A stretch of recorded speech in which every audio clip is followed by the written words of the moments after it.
Romanos capítulo 1. Yo no lo voy a leer completo a propósito, porque voy a guardar una segunda parte de ese texto para más tarde. Y simplemente leer ahora del versículo 18 hasta el versículo 23. Del 18 al 23.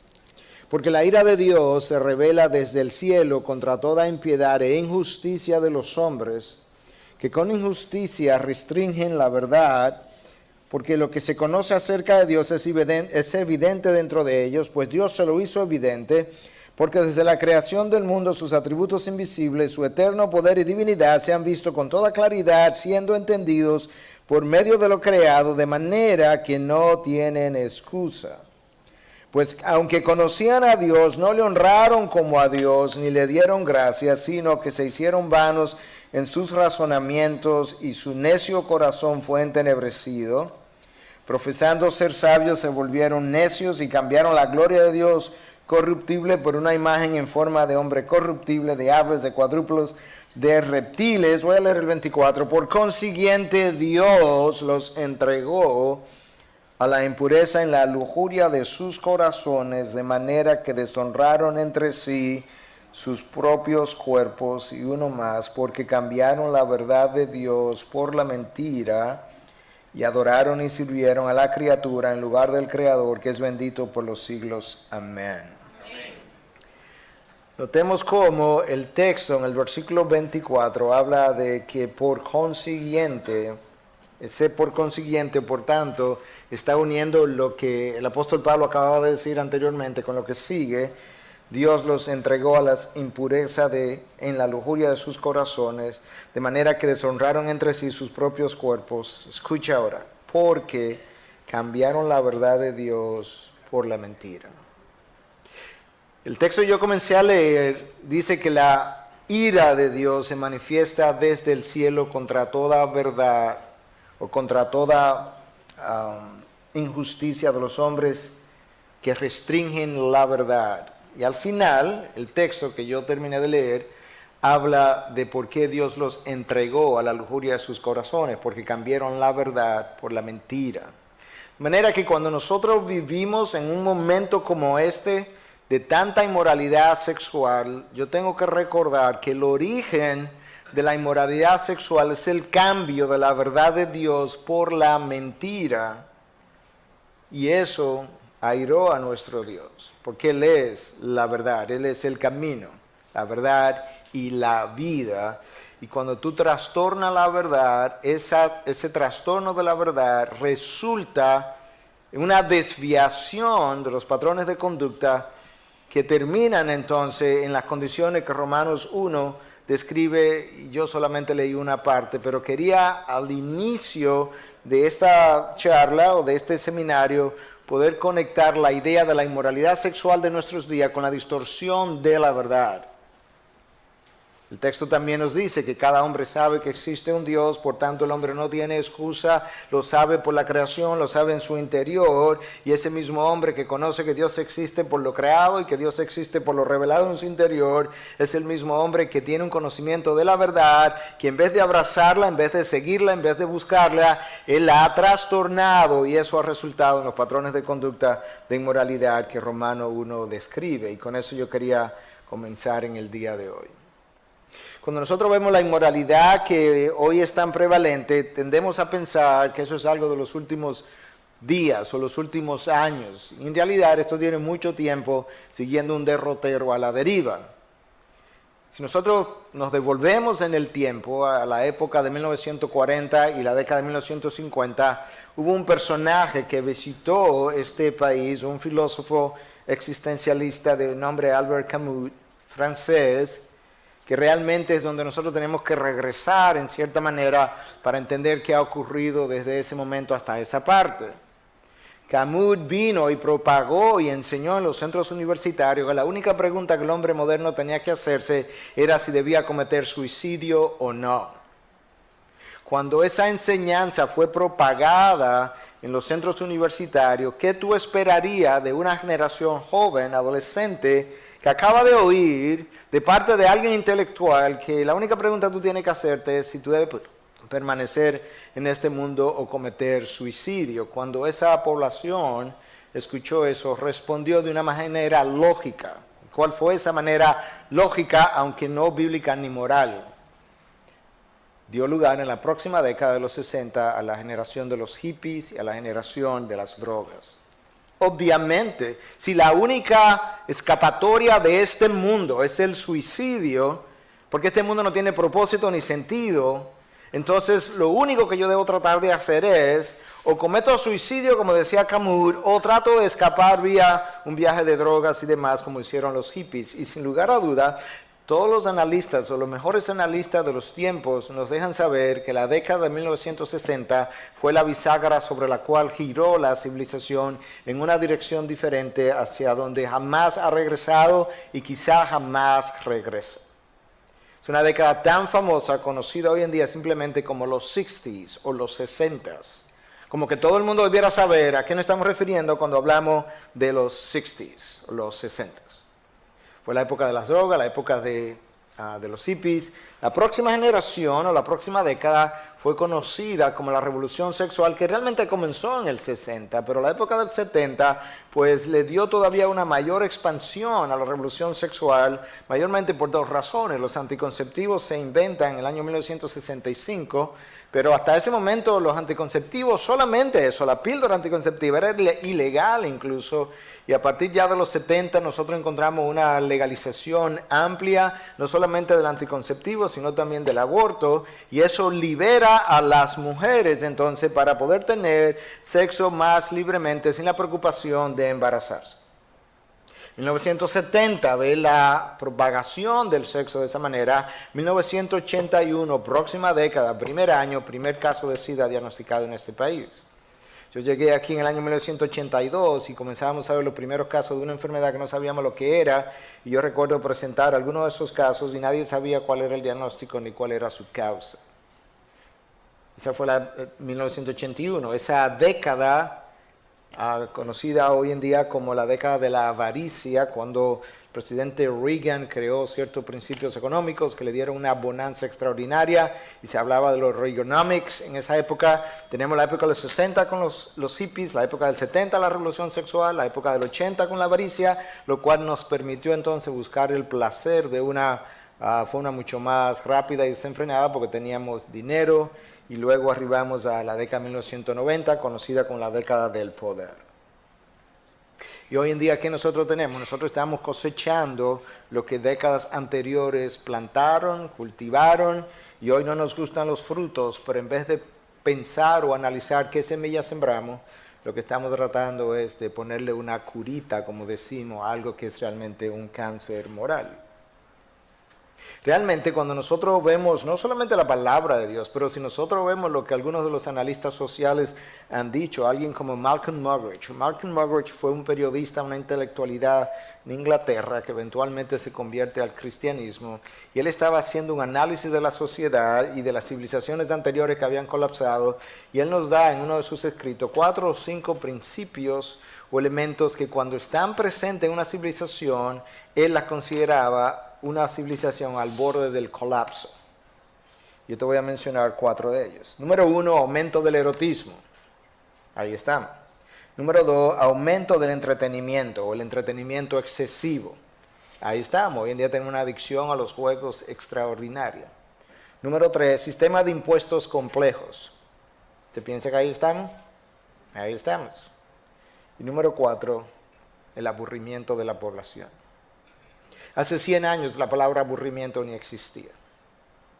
Es una palabra relativamente de reciente uso, porque los niños y jóvenes no se aburrían antes. No entendían lo que era el aburrimiento. Hoy nosotros estamos aburridos de tener y hacer tantas cosas que no sabemos qué hacer. Escucha la palabra de Muggeridge. La conclusión final parecería ser que mientras otras civilizaciones fueron derribadas por los ataques de los bárbaros desde afuera, antigüedad, los bárbaros invadieron Europa, invadieron eventualmente gran parte del Imperio Romano, lo hicieron caer. Eso fue en la antigüedad. Pero ahora nuestra civilización tiene la distinción singular de formar sus propios destructores dentro de sus mismas instituciones educativas. proveyéndoles de facilidades para propagar su ideología destructiva a todo lo largo y ancho, todo ello a expensas del público en general. Así fue como el hombre occidental decidió abolirse a sí mismo, creando su propio aburrimiento a consecuencia de su propia prosperidad, su propia vulnerabilidad a consecuencia de su propia fuerza, su propia impotencia a consecuencia de su erotomanía, él mismo sonando la trompeta que derribarían los muros de su propia ciudad. Y habiéndose convencido a sí mismo de que era demasiado numeroso, trabajó con píldoras, bisturí y jeringas para disminuirse a sí mismo, hasta que finalmente, habiéndose educado a sí mismo para la imbecilidad y habiéndose contaminado y endrogado a sí mismo hasta la estupefacción, se desplomó como un cansado brontosaurio y se extinguió. Lo que Margaret estaba diciéndonos en esas palabras es que el hombre en todo su desarrollo, en toda su adquisición de cosas, de tecnología, en todo el desarrollo de sus instituciones educativas, llegó a aburrirse de lo que tenía y llegó a experimentar con jeringas y drogas y demás, y él mismo no se estaba dando cuenta que las armas de destrucción no estaban afuera de la civilización, sino adentro, y él mismo socavó su generación y él mismo produjo su autodestrucción. Yo creo que ahí estamos. Yo quiero entonces, en lo adelante, mencionar algunas estadísticas que nos ayudan a entender cuánta inmoralidad tenemos hoy. 2/3 de los programas de televisión tienen un contenido sexual. 2/3. Nosotros pensamos que el contenido sexual solamente es nudismo. No. Hay múltiples maneras como el contenido sexual es infiltrado, incluyendo en múltiples anuncios, ventas de carro, ventas de todo tipo de cosas, son hechas hoy con contenido sexual. Más de 4 escenas relacionadas con el sexo cada hora. 14% de los programas presentan relaciones sexuales. Los adolescentes pasan más tiempo frente a la televisión que en cualquier otra actividad.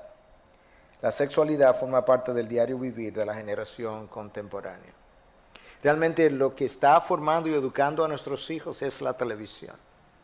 No son sus padres. Los padres frecuentemente usan la televisión como medio de entretenimiento para ellos poder hacer algo, para ellos poder salir a trabajar, o poder salir a comprar, o hacer múltiples otras actividades, mientras los hijos se pasan largas horas, 3, 4, 5, 6, 8 horas al día, dependiendo del hogar, frente a una televisión cuyo contenido mayormente es violento y sexual en nuestros días. Esto ya yo lo mencioné, de manera que en aras del tiempo vamos a avanzar un poquito. Escucha lo que la revista Newsweek dijo en 1967. Si usted hace los cálculos, hace 46 años de esto. Los viejos tabúes están muriendo. Una nueva sociedad más permisiva está tomando forma.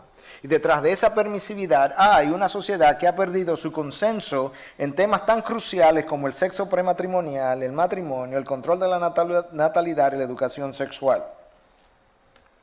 Hace 46 años, una revista completamente secular, obviamente mucho más secular hoy en día que lo que era en esa ocasión, estaba sonando la trompeta de que nosotros estábamos abrazando una nueva moralidad con un cambio completo acerca de cosas tan esenciales como el matrimonio, las relaciones sexuales, el control de natalidad y aún la educación sexual. Lamentablemente la iglesia no ha sabido responder a esos retos. Y lo que ha hecho con frecuencia es que cuando el enemigo sale, nosotros nos retiramos y nos escondemos. Nosotros no nos podemos dar ese lujo. Por si hay alguien que tiene que defender la palabra de Dios, es el pueblo de Dios. Nadie más lo va a hacer.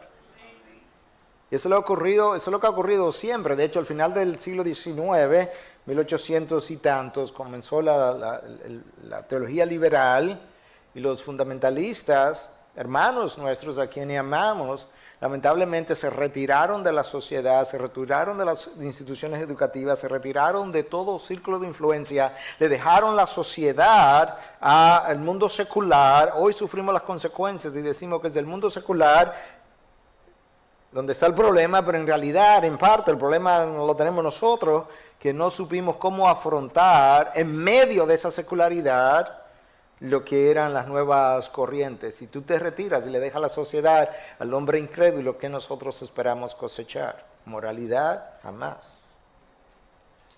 Nosotros a veces vemos la sexualidad y no queremos hablar de ella, cuando en realidad la sexualidad la inventó Dios. Cada placer lo inventó Dios. Creo que Edgar Aponte hablaba un poco acerca de eso, de manera que la sexualidad y la santidad no son temas opuestos, son temas del mismo Dios. La iglesia por mucho tiempo pensó que el sexo era algo sucio y así lo enseñó. De hecho, lamentablemente eso tiene una larga historia. Agustín, un hombre extraordinariamente inteligente, el teólogo más influyente de los primeros 1000 años de la iglesia y para algunos el teólogo más influyente de toda la historia de la iglesia, porque él tuvo una gran influencia en Calvino y Calvino es uno de los teólogos más influyentes en nuestros días y si lo mira de esa manera quizás sea el teólogo más influyente de toda la historia de la iglesia. Hablaba de que el Espíritu Santo se salía de la habitación cuando una pareja tenía sexo. Nunca nos imaginamos que un hombre tan brillante pudiera llegar a una conclusión como esa. Hasta que tú reconoces o entiendes el trasfondo de Agustín. Agustín fue un hombre muy promiscuo. Tuvo un hijo ilegítimo antes de convertirse. Y entonces su mamá, Mónica, vivía orando por él hasta que finalmente él se convierte. De manera que cuando él entra a la fila del cristianismo, él no entra con una idea limpia y clara y bíblica del sexo y eso ha causado múltiples problemas. Algunos han pensado, enseñan aún al día de hoy, lo puedes encontrar hasta en el internet, que el pecado de Adán y Eva fue el coito, la relación sexual, cuando en realidad Dios les ordenó crecer y multiplicaros. Eso fue una ordenanza de Dios, no fue una invención de Adán, no fue una invención de Eva. Decía C.S. Lewis, que de hecho ayer se cumplían los 50 años de su muerte, murió el mismo día que murió J.F. Kennedy. Él decía que el sexo no lo inventó el hombre, sino que lo pervirtió. Todo placer fue inventado por Dios. Satanás no ha inventado una sola cosa buena, él solo ha sabido distorsionar lo bueno que Dios ha creado. Lamentablemente, cuando nosotros no conocemos eso y vemos la perversión de lo bueno, creemos que eso bueno pervertido es algo malo y pecaminoso, y lo es, pero no es su esencia, no es su raíz, es el uso que le hemos dado. Y a eso era que estaba apuntando C.S. Lewis cuando dijo algo como esto, y lo decimos porque nosotros necesitamos entender como iglesia cuál es nuestro rol y enseñar las cosas que son bíblicas para poderla propagar de una manera también bíblica. Escucha lo que se promovía en la Edad Media, con una distorsión enorme de la sexualidad. Que el marido y la mujer, ya casados, bíblicamente casados, debían abstenerse de relación sexual 40 días antes de la Navidad, en honor al nacimiento de Cristo, 40 días y 8 días después de la Pascua de Resurrección, 8 días antes del día de Pentecostés, en honor a la venida del Espíritu Santo, los domingos en honor a la Resurrección, los miércoles para recordar la Cuaresma, los viernes en honor a la crucifixión, durante el embarazo, 30 días después del parto, durante la menstruación y 5 días antes de la comunión. Uno se pregunta cómo se propagaron en esa época.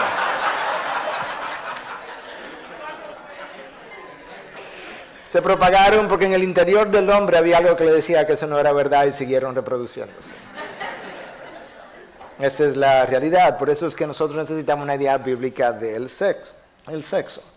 ¿Dónde estamos hoy con relación a la sexualidad? Bueno, hay una pérdida de los frenos sociales, de múltiples tipos. Si tú legalizas el aborto era un freno social, para darnos una idea. Ese es uno. Pero nosotros tenemos algo que todavía no tiene que ver con las leyes, tenemos algo que se ha ido perdiendo en el interior de la conciencia del hombre. Nosotros hemos perdido el sentido de vergüenza, el sentido de culpa, el sentido del deber. Sentido de vergüenza, ¿qué es la vergüenza? La vergüenza y la culpa no son exactamente la misma cosa. La vergüenza es ese malestar emocional que yo siento cuando yo descubro que usted descubrió que yo no era lo que usted pensaba que yo creía que yo era. ¿Se entendió? Ok. Están despiertos. Pero eso no es la culpa. La culpa es un sentido de dolor emocional que yo siento cuando yo cruzo una barrera que Dios sabe no debía haber cruzado, que Él marcó mi conciencia con ese freno, yo la violenté y ahora mi conciencia me acusa. Eso es Romanos 2. Romanos 2 habla de que la conciencia fue puesta ahí por Dios para acusarme o defenderme. Y ese diseño de la conciencia corresponde al diseño original de Dios, aún en el hombre incrédulo. Obviamente esa conciencia puede ser educada e informada por la palabra y puede ser iluminada por el Espíritu y por tanto puede ser mucho más aguda en la diferenciación después de la conversión, lo debe ser. Pero hemos perdido el sentido de vergüenza, el sentido de culpa, porque nos hemos ido acostumbrando a niveles mayores de sexualidad y no nos preocupa.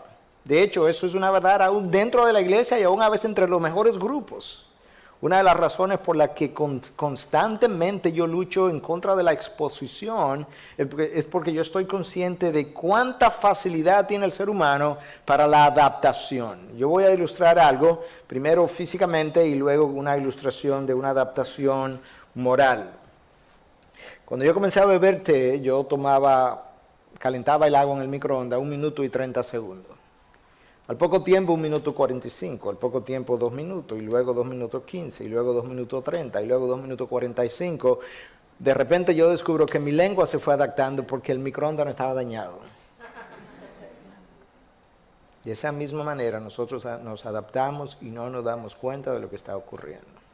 Si tú revisas la historia de los trajes de baños, a principios de los 1800 los trajes de baño eran mangas largas, no estoy sugiriendo que sean así, pero eran mangas largas, y eran hasta los tobillos.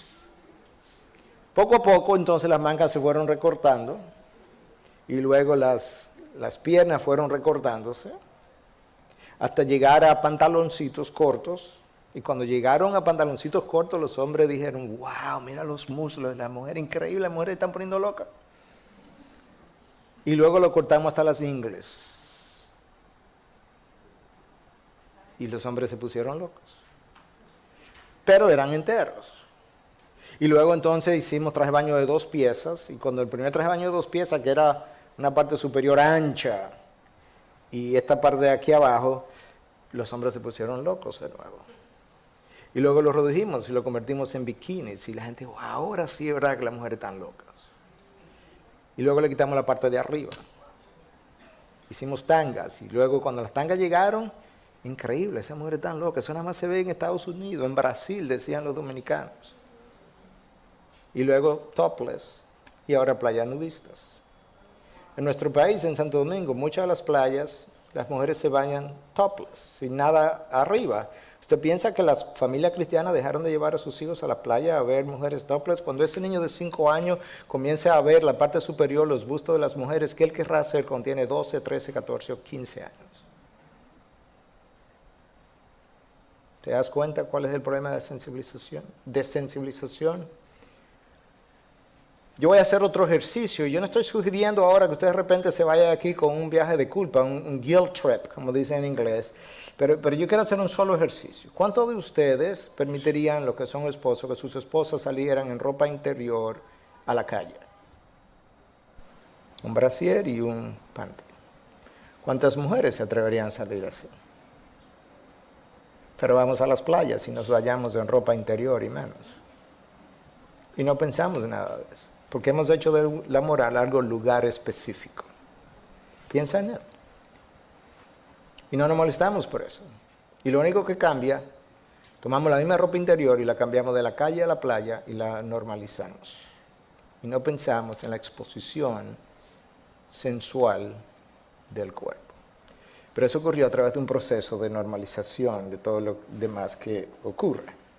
Ups. Ok.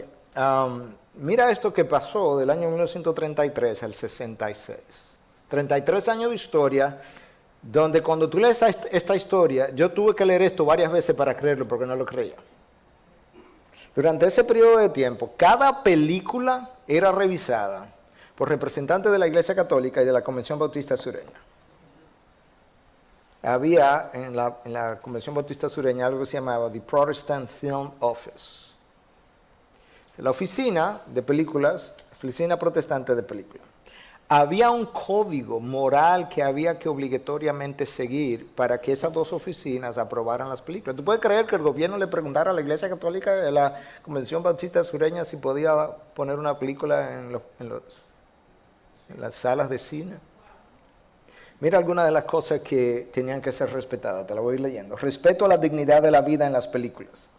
En otras palabras, la violencia, las malas palabras, la soberbia, no. La maldad, el pecado y lo mal hecho no podían ser justificados.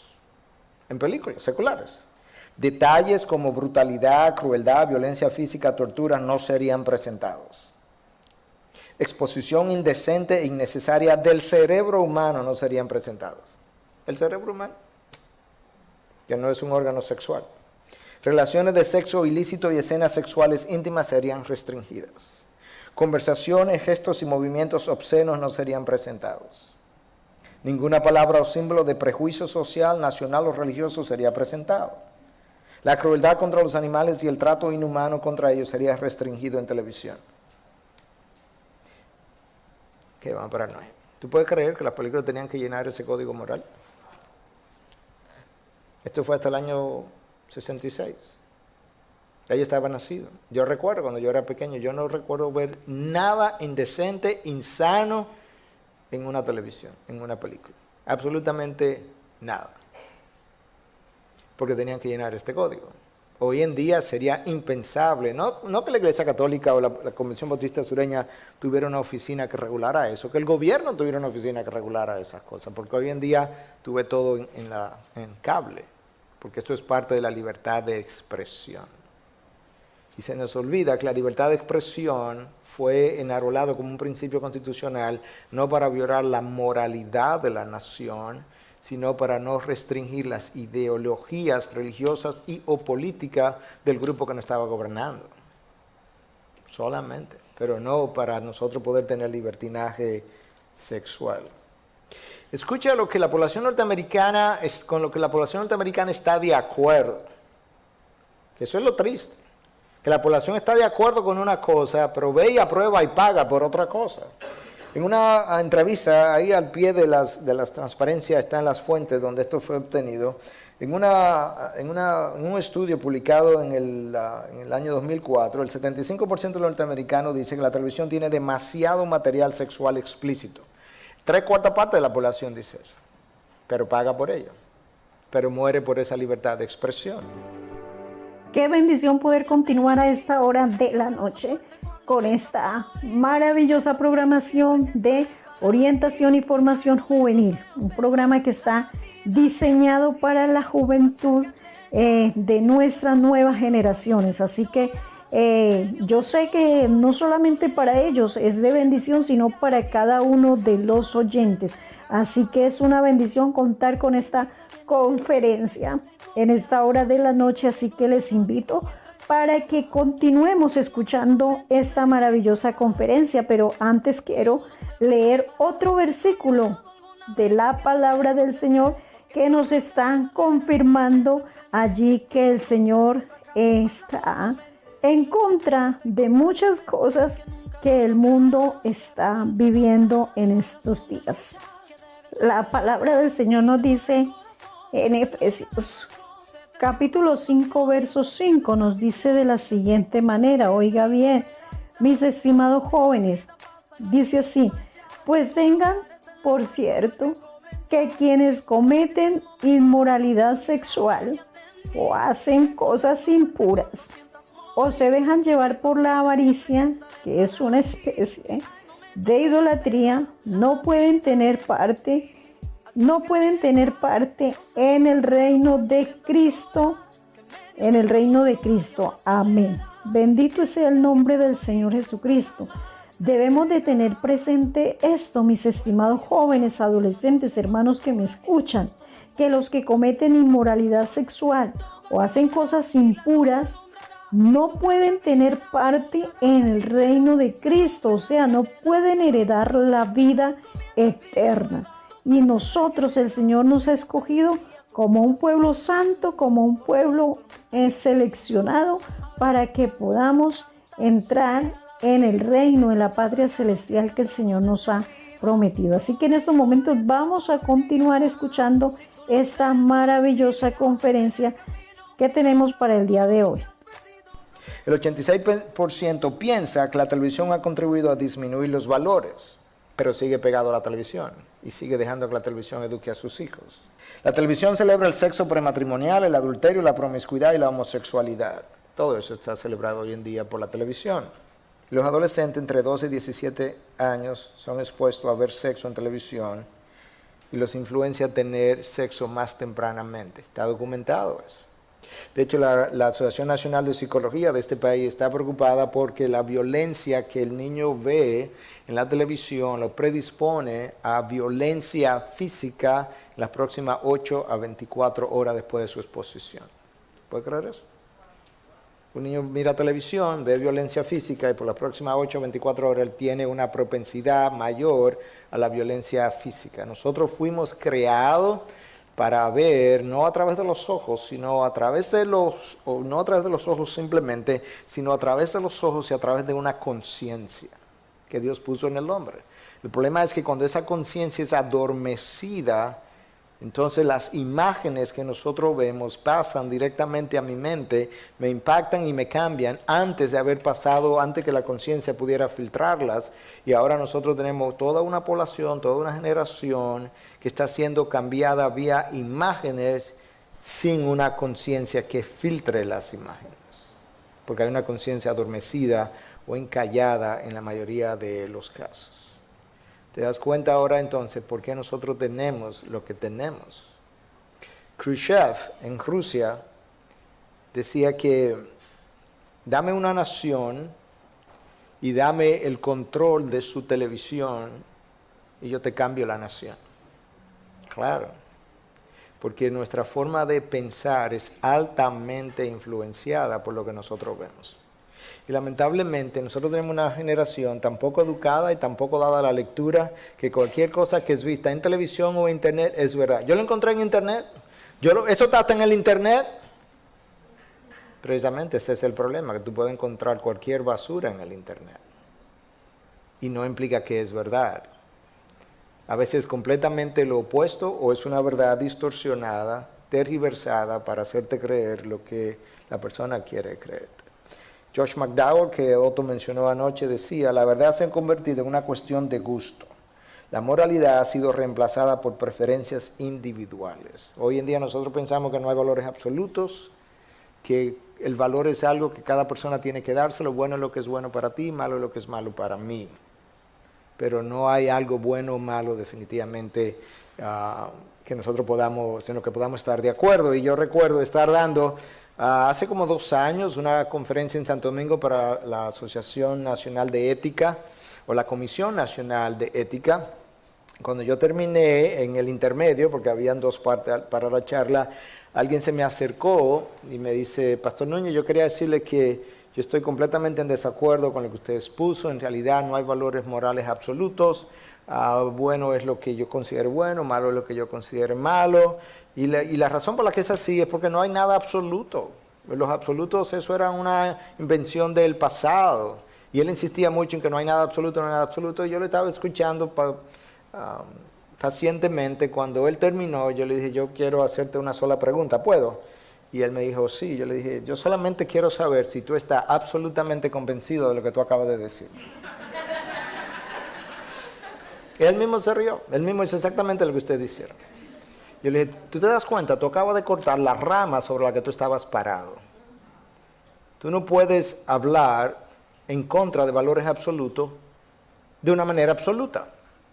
Y ahí entonces terminó la conversación. Pero eso decimos hoy en día. William Bennett fue secretario de Educación de este país. Escucha con lo que él estaba preocupado. Nuestros jóvenes han sido educados en escuelas que profesan ofertar educación libre de valores, moralmente neutrales.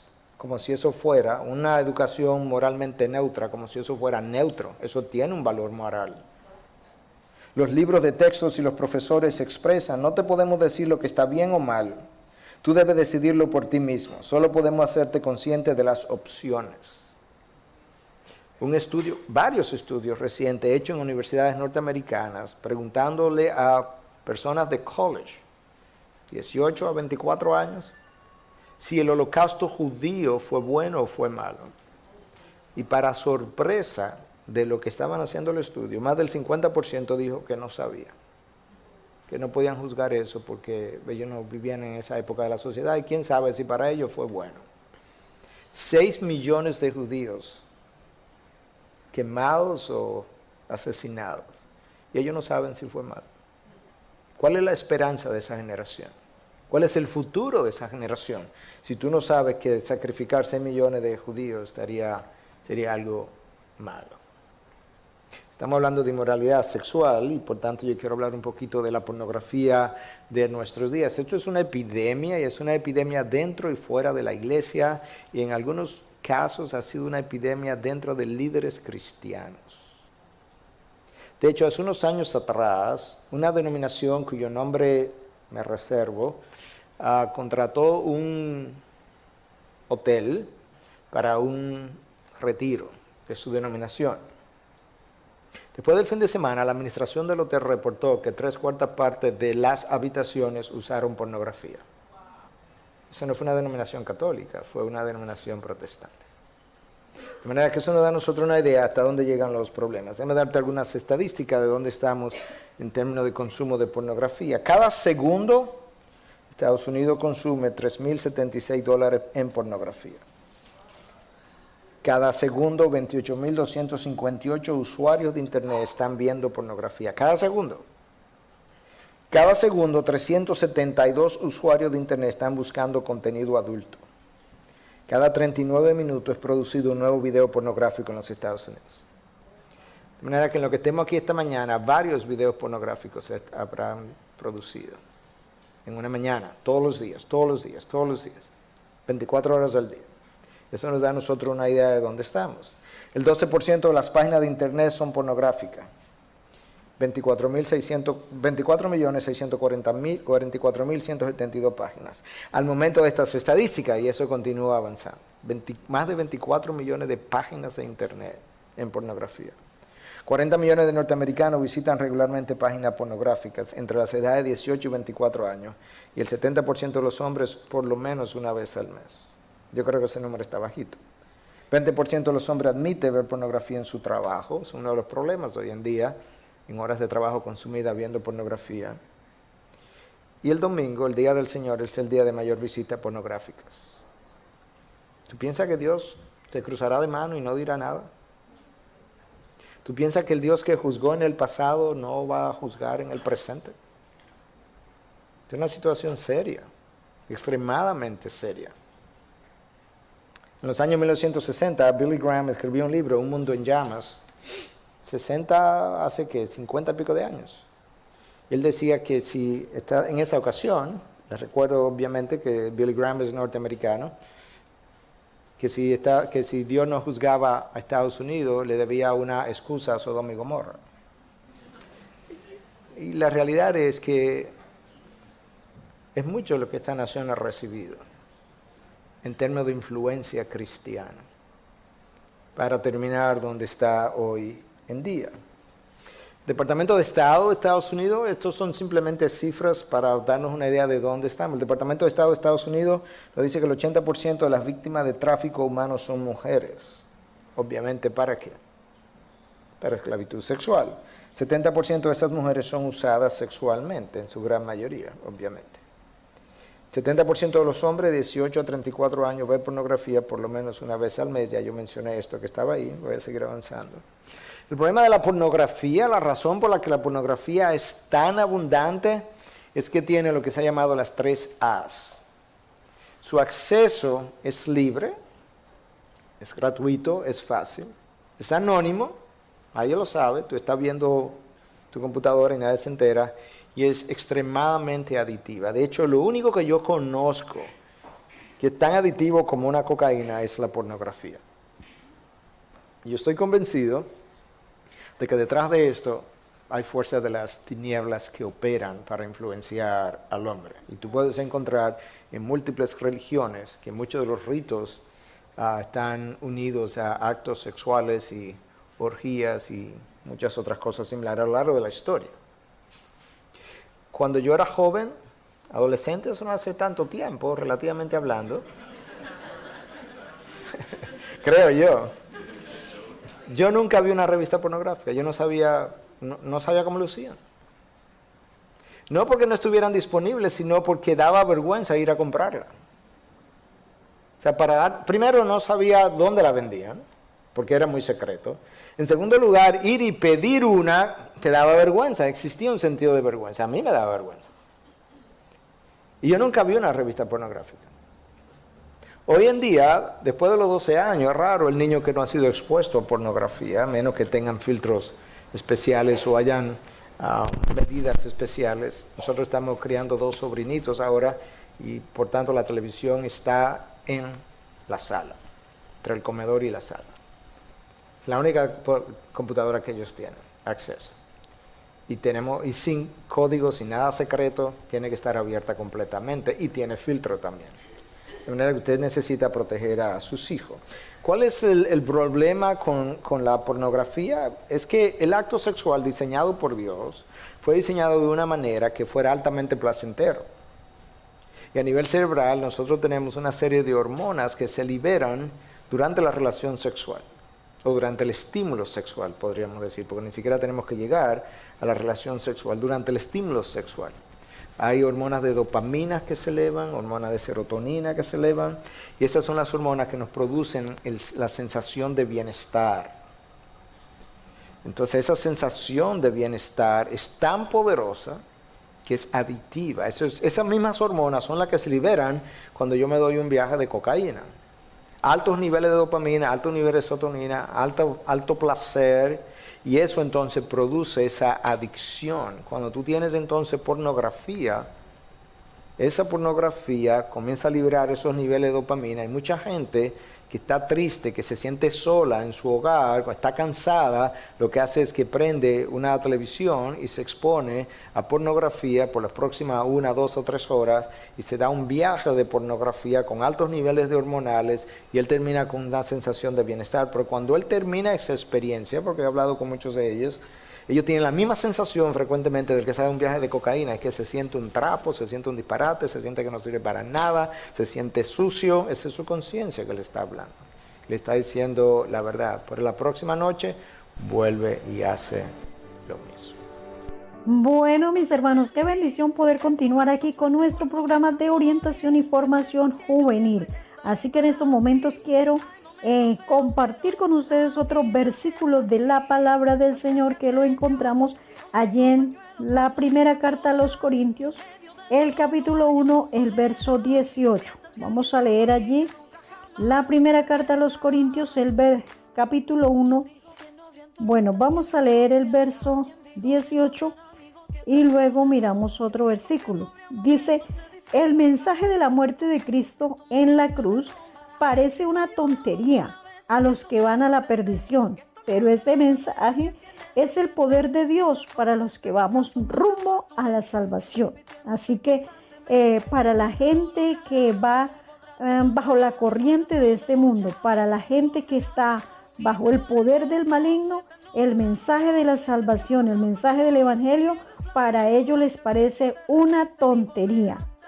Los que van a la perdición, para ellos lo que nosotros hacemos es una total tontería. Pero este mensaje, nosotros, el pueblo cristiano, sabemos que es el gran poder de Dios para ir rumbo a la salvación. Así que nosotros estamos en una completa bendición, sabiendo que vamos a heredar la patria celestial, que vamos de paso por este mundo, que nuestra ciudadanía no es en esta tierra, que nuestra ciudadanía no es en este mundo, por lo cual nosotros estamos seguros que el Señor tiene un lugar maravilloso para todos aquellos que hemos creído en su palabra. Así que Dios ha escogido a gente despreciada y sin importancia para este mundo, es decir, a los que realmente no éramos nada, para anular a los que son algo. Así que es una bendición que el Señor nos haya escogido de entre las naciones, dentro de tantos sabios, tantas personas con importancia humanamente, pero el Señor nos ha escogido, nos ha tenido en cuenta para hacernos herederos de la vida eterna. Y aquí vamos caminando con el Señor, y nuestro propósito es orientar a los jóvenes, orientar a mucha gente para que salgan de la corriente de este mundo y entren a la corriente que va bajo el poder del Espíritu Santo. Así que continuamos en estos momentos escuchando esta maravillosa conferencia en el nombre del Señor Jesús.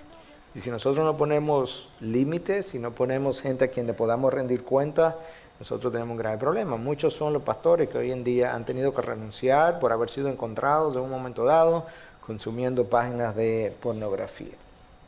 Y lamentablemente, cuando tú te das un viaje de cocaína la primera vez, yo nunca he tenido esa experiencia, pero he hablado con muchos pacientes con esa experiencia. La primera experiencia es la más extraordinaria de todas, porque tú nunca habías tenido algo similar.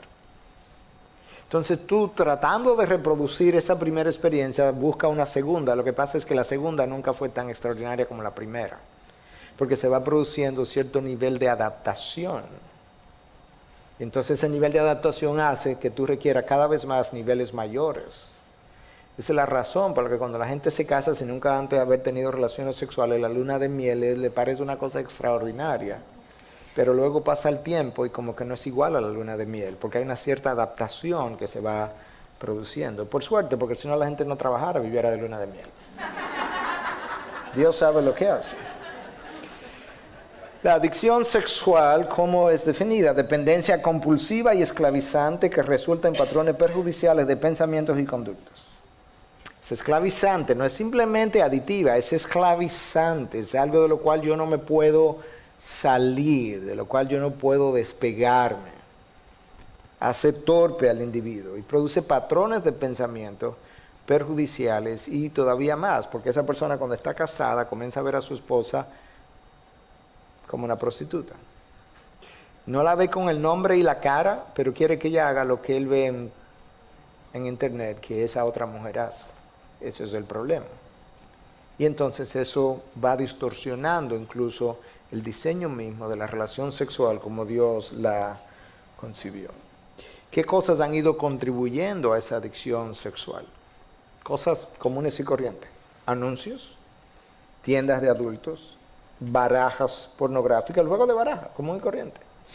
Internet, películas, música, cuánta música sensual y obscena no tenemos hoy. Playas nudistas o playas topless, lugares de masaje. Algunos de estos lugares de masaje son pornográficos. Nosotros conocemos lugares en Santo Domingo donde la persona, el hombre va, se masaja y luego la masajista termina satisfaciéndolo sexualmente, en más de una manera. Literatura pornográfica, líneas telefónicas. Conocemos personas, miembros de iglesia hoy en día, que en un momento dado tuvieron líneas telefónicas satisfaciendo gente por teléfono y hablándole como si estuvieran en una relación sexual. Todo eso es parte de la cultura de hoy en día. Y poco a poco nos hemos ido desensibilizando hasta el punto de que hoy nosotros vemos ciertos niveles de sensualidad en películas y no nos molesta. Mucha gente prende la televisión, ve mucha sensualidad y él no se molesta hasta que no ve nudismo. Entonces el nudismo es como, wow, increíble. Pero yo me pregunto, como decía Kevin DeYoung en uno de sus libros acerca de la santidad, él dice, ¿por cuántos de nuestros entretenimientos nosotros pudiéramos al final del entretenimiento cerrar los ojos, orar y decirle gracias Dios por este regalo que me acabas de dar?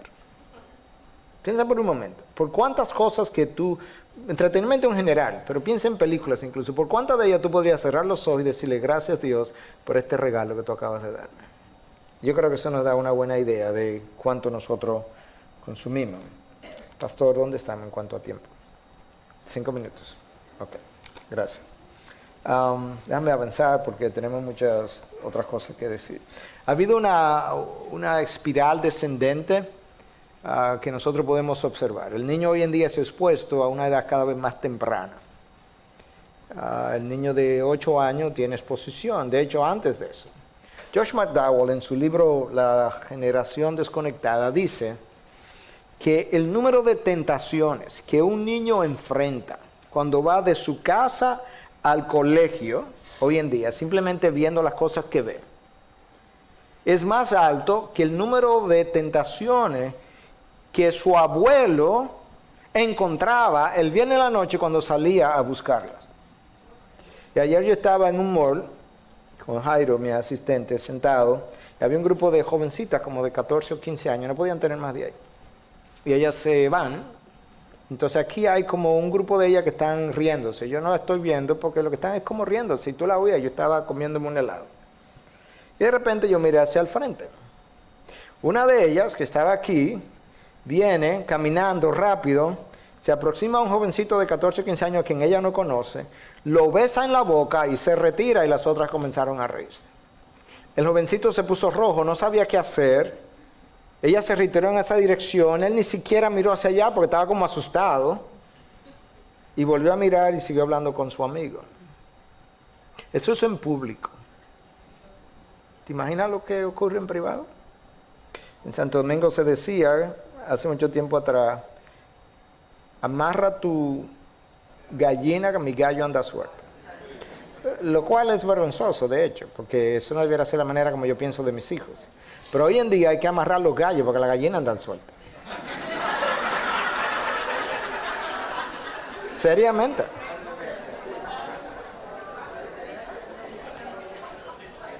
Hoy en día tenemos una exposición sexual mucho más temprana, por tanto el niño se erotiza, ese es el término psicológico, el niño se erotiza muy tempranamente. Y entonces ocurre una adicción temprana a las prácticas sexuales. Eso va escalando, él se va desensibilizando, y si yo a la edad de 12 y 13 años comienzo a tener relaciones sexuales, heterosexuales, ¿qué yo voy a hacer a los 18, 20 y 22? Se producen los tríos, que están de moda hoy en día, y se produce todo tipo de relación de todo tipo de género. Porque yo he ido experimentando otras cosas y necesito acabar de experimentar otras. Pornografía, recuperación, rápidamente la voy a enumerar, no tengo el tiempo. Yo tengo que admitir que tengo un problema. Mientras yo no admita que tengo un problema, yo no me voy a recuperar ni de pornografía ni de nada. El ser humano es un experto en culpar al otro. No, el problema soy yo. El que encubre su pecado, dice Proverbios, no prosperará, mas el que confiesa y los abandona hallará misericordia. Eso es verdad de la pornografía, eso es verdad de la homosexualidad, eso es verdad de cualquier otro pecado. Pero yo tengo que admitir que yo tengo un problema y muchos de nosotros no queremos hacerlo. Número 2, no solamente tengo que admitir que tengo un problema, yo tengo que admitir que tengo un pecado, yo tengo que ponerle nombre a mi pecado y no es un problema, no es una distorsión, no es una disfuncionalidad, es un pecado. Número 3, yo tengo que dejar de culpar a otros. Mientras yo viva culpando a otros, y eso yo se lo digo aún a ustedes que están en un matrimonio, que no tengan un problema de este tipo, sino de otro. Mientras yo iba señalándole el dedo que mi esposa es la culpable, yo no voy a mejorar, yo no voy a cambiar, yo no voy a ser mejorado a la imagen de Cristo. Cuando yo pare de hacer eso y haga lo que a mí me toca hacer como individuo, y me analice y me revise delante de Dios, yo voy a comenzar a cambiar en la dirección de la imagen del Señor. Y lo mismo con mi pareja. Rinda cuentas. Nosotros no queremos rendir cuentas porque queremos ser autónomos. Desde el jardín del Edén queremos guiar nuestra propia vida. La fuerza de la voluntad no es la respuesta. Porque Adán y Eva, que no tenían una naturaleza pecadora, no tuvieron la fuerza de voluntad para dejar de comerse una frutica cuando tenían el planeta entero. ¿Te imaginas eso? Tú necesitas la ayuda de Dios, la dependencia de Dios, y yo también. Tú necesitas leer la palabra, estudiar la palabra, tienes que recibir la palabra. Mucha gente estudia la palabra, memoriza la palabra, saca 100 en examen de la Biblia, pero no la ha recibido. Hay algo que Pablo le dice a los tesalonicenses, es que cuando ellos recibieron la palabra de Dios, cuando ellos recibieron lo que Pablo tenía que decir, recibieron la palabra o el mensaje como la palabra de Dios, como lo que era. Y eso hizo de esa iglesia una iglesia modelo. Destruye y bloquee cada aspecto, o cada abordaje, o cada acceso, es la palabra que anda buscando, pornográfico en su vida. Busca a quien le pueda hacer rendir cuenta en esa dirección. Evite la tentación. Yo escuché tempranamente, si tú no quieres caer de mi hermana mayor, evita la tentación. Evita la tentación. Si tú no quieres caer, evita la tentación. Cuando yo tenía 17 años, tenía una novia que duró 4 meses. Y luego decidí que no iba a tener novia hasta que ya no me graduara de médico, y así pasó. Pero esa novia de 4 meses me llamó un día a las 11 de la noche para decirme que la pasara a buscar por donde su tía, para que fuéramos a tener relaciones. Y en otras palabras le dije, creo que te equivocaste de novio. Y no pasó. Y yo sé que Dios estaba detrás de mí porque esas cosas es Dios que la orquesta. Pero en términos humanos, mi hermana mayor me dijo no sé cuántas veces, si tú no quieres caer, evita la tentación. Si tú no quieres caer, evita la tentación. Y eso nunca se me olvidó hasta el día de hoy. Sea paciente al trabajar el proceso de restauración y enfóquese en un día a la vez. Porque si tú dices, bueno, que yo tengo 10 años esclavo de esta pornografía o de lo que sea, y que ahora me quedan 30 años de vida y jamás voy a poder ver esto, tú te como que te deprime y piensas que es demasiado para ti. No, enfócate en un día a la vez. Hoy yo puedo tener victoria en el Señor, hoy yo puedo tener victoria en el Señor, hoy yo puedo tener victoria en el Señor. Y en la medida que el tiempo va pasando, Dios va deshaciendo en ti las imágenes, la adicción, te va conformando a la imagen de Cristo, menor es la fuerza de empuje o de distorsión dentro de ti y en tu memoria. Yo voy a parar ahí, no hemos terminado, pero cubrimos una gran parte de lo que queríamos cubrir y el tiempo ya se nos fue.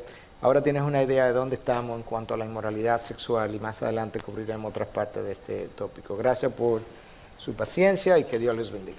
Bueno, qué bendición, mis hermanos, haber podido compartir con cada uno de ustedes esta maravillosa enseñanza. Yo creo que es de mucha bendición y cada uno de los que cada día queremos prepararnos mejor, cada uno de aquellos hermanos, de aquellas personas que queremos heredar la vida eterna, yo creo que para nosotros el escuchar estas conferencias, el escuchar estos consejos es una tremenda bendición. Yo creo que debemos tener oídos sabios, debemos de tener un corazón entendido para podernos apartar de aquellas cosas que el Señor nos está hablando, que el Señor nos está alertando a través de estas enseñanzas. Pues así hemos llegado al final de nuestro programa por el día de hoy. Queremos agradecer en una manera muy especial a todos los que han hecho su reporte de sintonía, a los hermanos que han estado allí muy juiciositos, los amigos, los jóvenes que han estado allí escuchando esta maravillosa programación.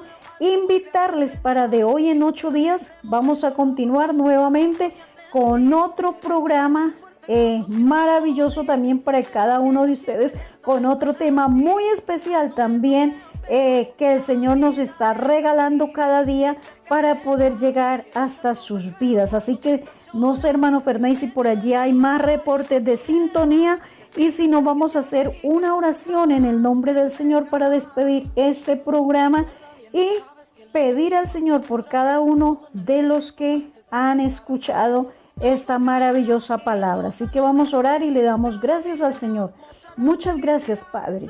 Te damos en esta hora porque tú nos has bendecido, porque tú nos has ayudado. Señor Dios y Padre, te pido, Dios, que esta palabra redarguya en lo más profundo de cada corazón, que esta palabra sea como espada de 2 filos, que penetra hasta partir el alma, que esta palabra redarguya los pensamientos, los sentimientos, que esta palabra renueve, Señor, la vida de cada oyente. Te lo pedimos, Padre, porque tu palabra es como esa espada de 2 filos que penetra hasta partir el alma.